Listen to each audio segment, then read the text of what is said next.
आप सभी को नमस्कार। आज मैं आप सभी के समक्ष एक पौराणिक कथा लेकर आई हूँ कि हनुमान जी कौन है। तो श्रवण करते हैं। एक बार पार्वती जी ने शंकर जी से कहा, भगवान अपने इस भक्त रावण को कैलाश आने से रोक दीजिए, वरना किसी दिन मैं इसे अग्नि में भस्म कर दूंगी।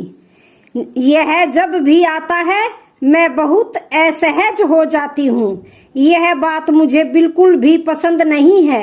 आप इसे समझा दीजिए, यह कैलाश में प्रवेश न करें। शिवजी जानते थे कि पार्वती माता सिर्फ उनके वरदान की मर्यादा रखने के लिए रावण को कुछ नहीं कहती हैं।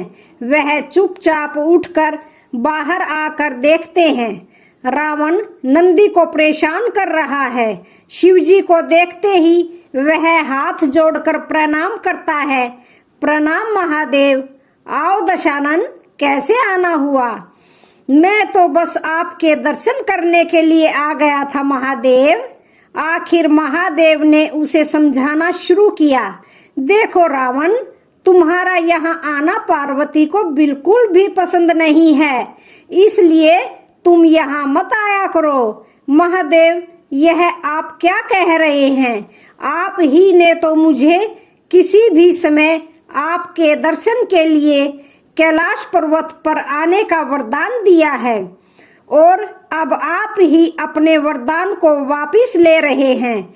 ऐसी बात नहीं है रावण, लेकिन तुम्हारे क्रियाकलापों से पार्वती परेशान रहती है, और किसी दिन उसने तुम्हें श्राप दे दिया तो मैं भी कुछ नहीं कर पाऊंगा। इसलिए बेहतर यही है कि तुम यहाँ पर न आओ, फिर आपका वरदान तो झूठा साबित हो जाएगा। महादेव, मैं तुम्हें आज एक और वरदान देता हूँ।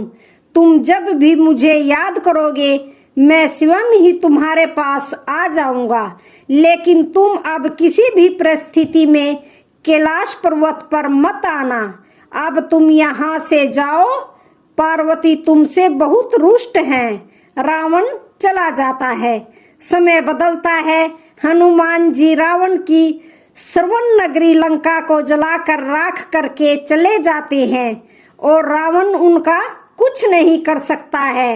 वह सोचते सोचते परेशान हो जाता है कि आखिर उस हनुमान में इतनी शक्ति आई कहाँ से।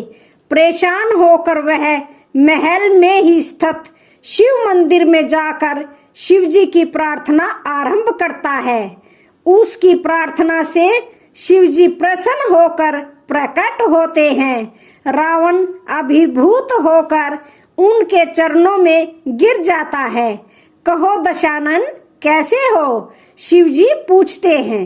आप अंतर्यामी हैं महादेव, सब कुछ जानते हैं। प्रभु, एक अकेले बंदर ने मेरी लंका को और मेरे घमंड को भी जलाकर राख कर दिया है। मैं जानना चाहता हूँ कि यह बंदर जिसका नाम हनुमान है आखिर कौन है? और प्रभु, उसकी पूंछ तो और भी ज्यादा शक्तिशाली थी।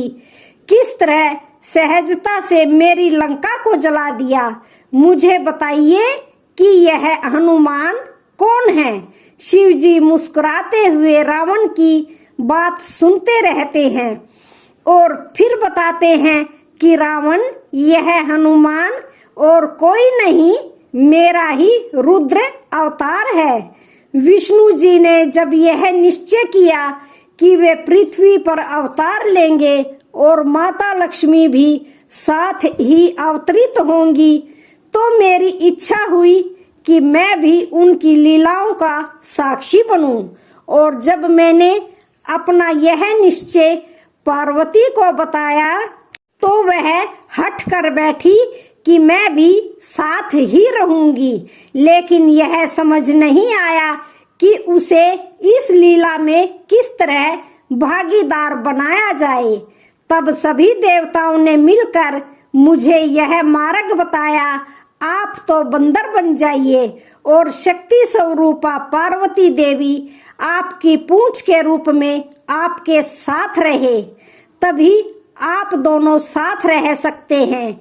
और उसी के अनुरूप मैंने हनुमान के रूप में जन्म लेकर राम जी की सेवा का व्रत रख लिया और शक्ति रूपा पार्वती ने पूंछ के रूप में और उसी सेवा के फल स्वरूप तुम्हारी लंका का दहन किया। अब सुनो रावण, तुम्हारे उद्धार का समय आ गया है। अतः श्री राम के हाथों तुम्हारा उद्धार होगा। मेरा परामर्श है कि तुम युद्ध के लिए सबसे अंत में प्रस्तुत होना, जिससे कि तुम्हारा समस्त राक्षस परिवार भगवान श्री राम के हाथों से मोक्ष को प्राप्त करें और तुम सभी का उद्धार हो जाए। रावण को सारी परिस्थिति का ज्ञान होता है और उस अनुरूप वह युद्ध की तैयारी करता है और अपने पूरे परिवार को राम जी के समक्ष युद्ध के लिए पहले भेजता है और सबसे अंत में स्वयं मोक्ष को प्राप्त होता है। तो आज की वीडियो का यहीं पर समापन होता है। वीडियो अच्छी लगे तो चैनल को लाइक शेयर सब्सक्राइब जरूर करें। धन्यवाद। हर हर महादेव।